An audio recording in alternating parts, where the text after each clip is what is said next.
Hey, welcome everyone. Pat Mitchell here with Tricktrades, and today we are going to be discussing moving averages. Daily moving averages, weekly moving averages, and monthly moving averages. These moving averages are extremely important, but they all need to be traded differently. Okay, you can't trade a monthly moving average like you would trade a week or a daily, or vice versa. They all have a very specific role in trading, and it's really important that you pay attention, and this is how you look at things. And if you do, you're gonna find, and you'll see with the charts here, just how predictable certain days can be in the stock market. Now, you're not gonna be able to use a monthly moving average every day because it's only going to trigger on certain days. Same with daily moving averages and weekly moving averages. So it all needs to be used very specifically. But first, I just want to remind you that Tricktrades has a free masterclass, the Tricktrades War Room webinar. You don't want to miss it. We've had a lot of really good feedback, and I know you're going to enjoy it. So click the link in the description below, and let's get it done. So let's head into the charts here. So this is the daily chart. So we have the daily chart, the weekly chart, and then the monthly chart. It's all different. For those of you that don't know, a little brush up, one of these candles represents one day. This is 1 day of action. This is 1 day, this is 1 day, this is 1 day. Go to the weekly chart. This is 1 week, 1 week, 1 week, 1 week. And I know it's getting redundant here, but 1 month, 1 month, 1 month, 1 month. So very important stuff. It's basic, but it is important. So first we're going to go over the daily chart and exactly what I would look for. So these are your moving averages. These are the ones I use. I use the, on the daily chart, I use the 5 EMA, 9 EMA, 20 SMA, the 50 SMA, 100 SMA, and 200. I usually don't use the 100, but it's coming into play right now because we are in times of volatility. In times of volatility, this is when you really want to be looking at moving averages. This is when it's important, okay? But stick with the most common moving averages. Don't fill your charts. I see people with 1,000 moving averages on their charts, and that gives too many mixed signals. It's to be traded very specifically, and I'll show you. So the 5 EMA and the 9 EMA is used for very short-term trends. So let's say here, okay, let's say today it opens up, right? We got a fresh day right here. We're gonna open up somewhere in here right now. That's where the bid and the ask are. Let's say it starts falling apart and it breaks these lows. If it breaks these lows, 100%, without a doubt, it will test the 9 EMA. So the 9 EMA and the 5, they're very strong magnets. If key support breaks, it will go to the 9 EMA. Now that doesn't mean that you short it and you chase it, like you're chasing it short. No, wait for the long because it will bounce there as well. Okay, so like don't ever chase a moving average. You want to really just focus on like really nailing your entries and then just wait for the bounce. You can see here how it bounced off of the 5 yesterday, right? You see that? Bounces off of that 5. It'll do that all the time. It'll do that all the time off of the 9 EMA, okay? So how do we use these others? Now, we're not gonna discuss the 20. The 20 I use very rarely. That's only if, like, the way to look at moving averages too, like if one fails and it keeps coming down, it's your next moving average down lower. That's what you would watch for key support and a key support bounce. And you would simply take the trade, you would give it your risk, and if it bounces, it bounces. If not, you stop out. And you're always looking for those bounces or rejections. So now let's say coming up, what am I watching for here?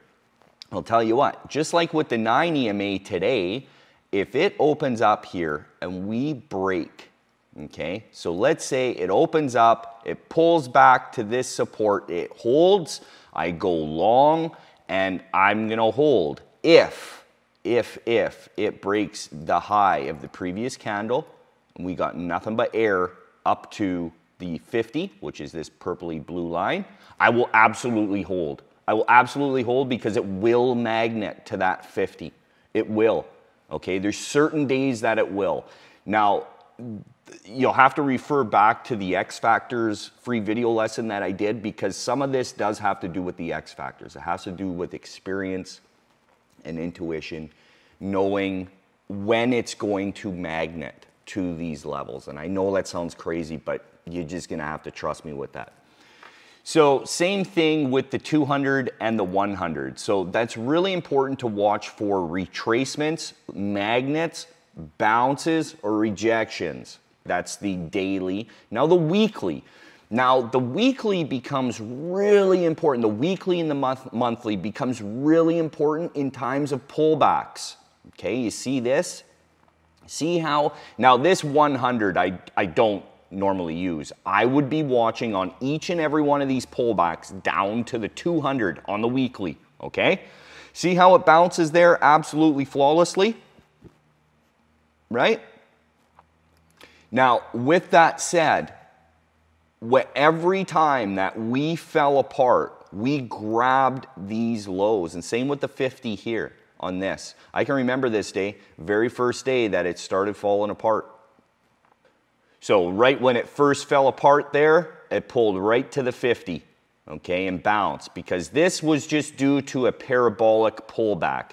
So the market went parabolic, right? Market went parabolic and it pulled back. If you go to the daily chart, that was this, okay? So right after the new year, 2018, it started going parabolic and it started pulling back. You see where it held the 200? Right at the bottom is the 200. And then on the weekly, it's the 50, okay? So that's something to know there too. But you can catch these moving average bounces in times of volatility. But on the weekly chart, that's really the only time you want to bother watching the weekly chart is in times of volatility, in pullbacks or real strong pushes, okay? But a pullback, a dump, a wash, it going into a correction, watch these moving averages. You could sit there with an order set all the way down if you wanted to, depending on what type of trader you are, and you could nail those lows each and every time. The reason why this one only pulled back to the 50 is because this simply wasn't a big enough catalyst. All this was a parabolic move. It's just gonna pull back just a little bit, find its ground, and then push again. This one, this was the China-US trade deal stuff going south. That wasn't going very well at the time. So yes, it's going to pull back a little bit further. So now what's this? It's the coronavirus, the economy's crashing, all of this right there. And that's why it didn't hold. It didn't hold on the weekly. So what happens if you're watching this and it pulls and it breaks that weekly moving average? Switch your time frames, go to the monthly. Look at that, boom. Absolutely nailed. Look at that. Pretty well to the penny, okay? And that's the 100, but that's fine. You got to remember, this is the monthly. This is where I would use the monthly, okay? So same reason here. It wasn't a big enough catalyst to break the 50, okay? This wasn't a big enough catalyst to break the 100, to come to the 200 on the monthly. All about the catalyst, okay? It depends on how strong the catalyst is. That gives you conviction in the trade. That's something that you need to gauge, okay? So if it's something like, okay, so the market went parabolic and now it's just pulling back. Is it really a reason to crash the market? No, I don't want to hear that it's been a 20-year bull run. That's fucking Tim Sykes nonsense. It doesn't matter, okay? It's about the time. The market doesn't care that it's been on a 20-year bull run. It doesn't, I'm telling you, it doesn't matter.